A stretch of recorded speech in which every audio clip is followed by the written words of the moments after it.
AFCAT 1 2025 क्या paper difficult था? एक तरफ जब सब लोग बहुत सेलिब्रेट कर रहे हैं कि क्या पेपर आया था, भाई सब प्रेडिक्टेबल था, सब एक्सपेक्टेड था, फोड़ दिया पेपर, और वहीं पे कुछ ऐसे भी मैसेजेस आ रहे हैं जब सबका एम एक ही है कि एकेडमी पहुंचाना है बच्चों को, तो ये दो वर्ल्ड अलग, इतने अलग क्यों ऑपरेट हो रहे हैं? चलो सारी बात छोड़ते हैं। जो तुम सुनने आए हो वो सुन लो पहले। Expected cut off AFCAT 1 2025 142।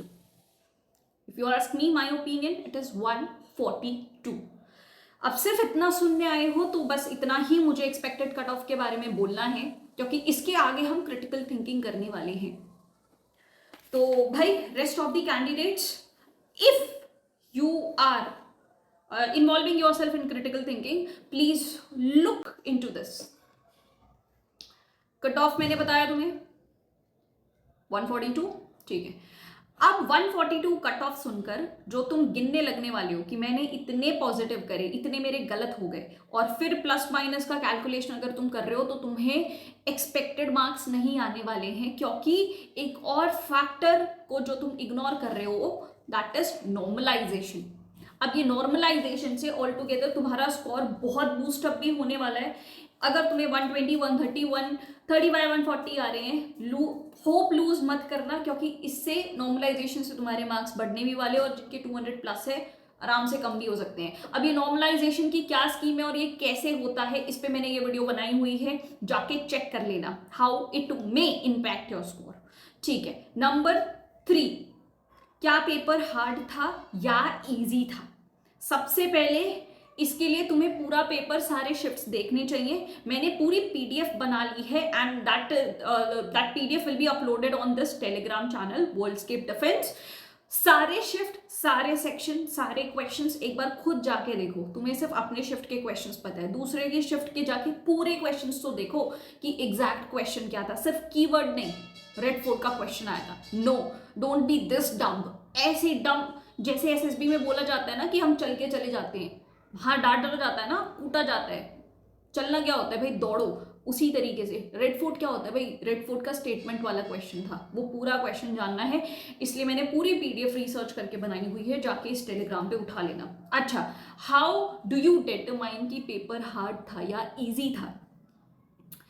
एक सीएससी वाला बच्चा AFCAT देगा ना, उसे हमेशा इजी लगेगा, चाहे जितना भी AFCAT अपना लेवल बढ़ा ले। और वहीं पे अगर सिर्फ कोई AFCAT की प्रिपरेशन कर रहा है तो उसके लिए तो भाई पता नहीं क्या ही पेपर आया होगा।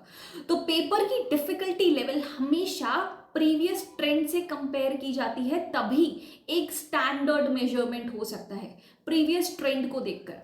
तो प्रीवियस ट्रेंड के हिसाब से अगर सेक्शन वाइज बात करें, maths was calculative, it was not, कोई न्यू टॉपिक इंट्रोड्यूस नहीं हुआ था। न्यू टॉपिक लास्ट ईयर जरूर हुआ था, इस साल कोई नया टॉपिक नहीं आया, बट हाँ मैथ्स काफ़ी लेंदी था, कैलकुलेशन काफ़ी ट्रिकी थी, और इसमें काफ़ी ज़्यादा टाइम और माइंड जाने वाला था।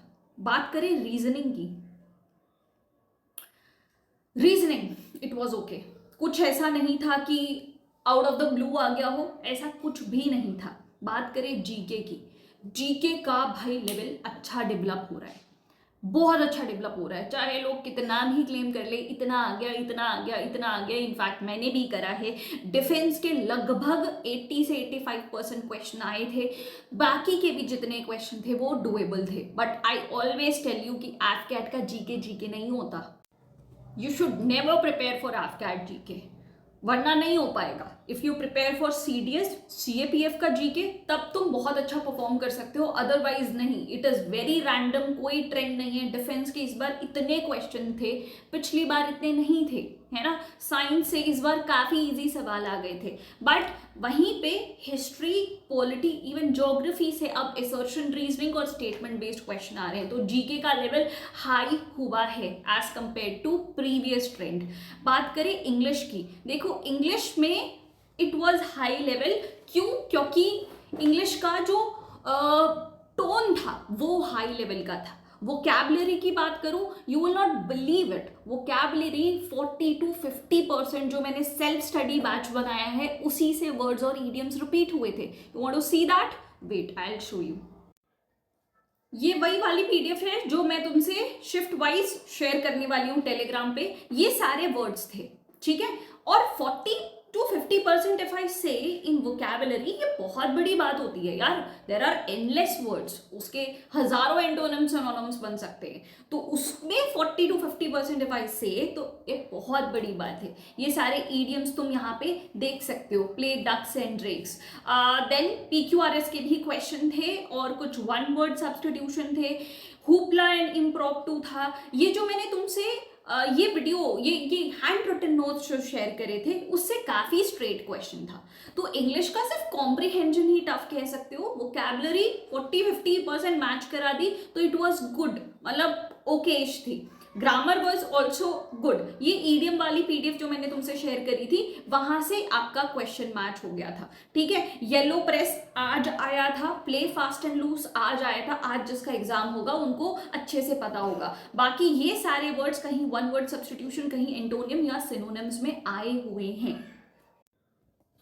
तो इंग्लिश को ओवरऑल ओके से हाई रखते हैं। तो बात कहाँ बनी भाई, बात ओवरऑल की अगर बात करें, yes overall it was moderate to higher level, ठीक है, more incline to the higher level, ऐसा हम कह सकते हैं। अच्छा, नेक्स्ट बात करें तो अब what is the moral of the story, what is the moral of the story. Moral of the story ये है कि अब एफकैट की जो प्रेपरेशन है वो नेक्स्ट लेवल हो गई है। अब इसका गेम स्ट्रॉन्ग हो गया है। अब जो मैथ्स और रीजनिंग तुम्हें जिस तरीके से कराई गई थी लॉन्ग मैराथन में, अगर डे 1 से उस तरीके से पढ़ो, सारे टाइप ऑफ क्वेश्चंस को तुम अच्छे से प्रैक्टिस करो। पहले तो तुम पढ़ो कि क्या क्या टाइप्स के क्वेश्चन होते हैं, प्रॉफिट एंड लॉस है, क्या क्या टाइप है, उनके बहुत सारे क्वेश्चन सॉल्व करो, क्वेश्चन मांग लो और बहुत सारे क्वेश्चन सॉल्व करो। रीजनिंग है, जानो किस किस टाइप के क्वेश्चन आ रहे हैं, और ये डे 1 से करोगे ना तो मैथ्स और रीजनिंग में बहुत अच्छा स्कोर कर पाओगे। GK, don't prepare for AFCAT GK, prepare for UPSC level GK, तभी हो पाएगा। और इंग्लिश तो भाई इंग्लिश कॉमन है, उसमें know something conceptual preparation of AFCAT अभी चाहिए, ठीक है। अब बात करते हैं नेक्स्ट तुम्हारा सीडीएस के भी, क्योंकि ओवरऑल अगर तुम सीडीएस का इंग्लिश कर लेते हो, सीडीएस का जीके भी कर लेते हो, जीके जीए जनरल अवेयरनेस जनरल नॉलेज कर लेते हो, और सीडीएस का मैथ्स, सीडीएस के मैथ्स में आपका एडवांस भी आता है जो आपके एफकैट में अभी तक नहीं आता, उसमें सिर्फ अरिथमेटिक आता है। तो ऑल टुगेदर अगर तुमने ये तीनों सीडीएस के ऑक्यूपाई कर लिए तो तुम हर एग्जाम को क्लियर कर सकते हो। सीएपीएफ का थोड़ा सा और मेहनत करके डिस्क्रिप्टिव, सीडीएस और एफकैट कर सकते हो। देखो सीडीएस की अब तैयारी तुम्हें कैसे करनी चाहिए कि कोई भी एक टॉपिक है उसका कंसेप्ट जानना बहुत इंपॉर्टेंट है, क्योंकि एक ही टॉपिक है ना रिट वाला क्वेश्चन, ये इस पे मैं अलग से वीडियो बनाऊंगी। रिट से पहले कैसा क्वेश्चन आता था और अब कैसा क्वेश्चन आता है, एक ही कंसेप्ट है बट पूरा जमीन आसमान का लेवल चेंज कर दिया है, ठीक है। उसको कंसेप्चुअली तुम जानो, फिर उसको एग्जाम की लैंग्वेज में पढ़ो, मतलब प्रीवियस ईयर क्वेश्चन के रिस्पेक्ट में उस कंसेप्ट को, पहले कंसेप्ट को एज अ होल देखो, फिर पीवाईक्यू के रिस्पेक्ट में उस कंसेप्ट को देखो, फिर क्वेश्चन बैंक लगाओ, क्विज लगाओ। इस तरीके से अगर तुमने तैयारी करी है, एनसीईआरटी स्टैंडर्ड बुक्स दोनों के ध्यान में, तभी सीडीएस निकल पाएगा, अदरवाइज नॉट। इसी चीज पे मैं लास्ट 6 महीने से मेहनत कर रही हूँ, 6 महीने से, क्योंकि मैं सेल्फ स्टडी प्रमोट करना चाह रही थी, तो मैंने बहुत मेहनत करके यार, अभी I am still working on this यार। मैंने ये जो सेल्फ स्टडी नाम दिया है ना, इट टोटली जस्टिफाइज। मैंने एनसीईआरटी के जो लेक्चर्स बनाए, हर एक लेक्चर के साथ आपकी एनसीईआरटी के हाइलाइट्स जोड़े हैं, अपने पर्सनल नोट्स जोड़े हैं, स्टैंडर्ड बुक्स जो भी रिक्वायर्ड है, जैसे पॉलिटी के लिए लक्ष्मीकांत, उसकी समरीज ऐड करी है, शिवानी स्टाइल एक्सप्लेनेशन वीडियो, क्योंकि आई रियली बिलीव कि what I am not good at is marketing. I am not the marketing mafia यहाँ पे। मुझे जो अच्छे से आता है वो है एनालिसिस, प्लानिंग और पढ़ाना। यस, मैं अच्छे से पढ़ाती हूँ, मुझे ऐसा लगता है, जेन्युइनली लगता है कि आप मेरे लेक्चर्स देखो ना, it is quite good, topic wise previous year questions मैंने दे रखे हैं ताकि तुम्हें पता लगे जो तुम पढ़ रहे हो वैसे क्वेश्चन आ भी रहे हैं या नहीं। उस लैंग्वेज को कैच करना बहुत आसान है, ज़रूरी है। Question bank, quick revision notes, उसके साथ मॉक टेस्ट वगैरह, हर लेक्चर के साथ ये चीज़ मैंने अटैच कर रखी है। दिस इज समथिंग, अगर तुम किसी से भी पढ़ रहे हो ना, लेकिन खुद की पढ़ाई के लिए तुम्हारे पास ये चीज़ ज़रूर होनी चाहिए। आई एम टेलिंग यू, एक बार ट्राई करके देखो। तुम्हारे दोस्त हैं, मिलके ट्राई कर लो और फिर मुझे बताओ। ये ऐप पर है, ऐप का डिस्क्रिप्शन मैंने लिंक पे डाल दिया है, मतलब लिंक मैंने डिस्क्रिप्शन पे डाल दिया है। दिस इज समथिंग, मुझे नहीं आता हाउ टू तुम्हारे दिमाग में ये डाल देना कि यार फोमो क्रिएट कर देना कि ये तुम्हारे पास नहीं है, बट जेन्युइनली ऑनेस्टली स्पीकिंग तुम्हारे पास ये होना चाहिए। शॉर्टकट्स बहुत अपना चुके, अब सीडीएस नहीं होगा ऐसे। एफकैट का लेवल देखा, सीडीएस का पिछले साल से देख रहे हो, अब रिस्क मत लो यार। Don't waste this attempt, this is something which you must have. एक बार ट्राई करना और इसका रिव्यू मुझे देना, फिर मुझे बताना।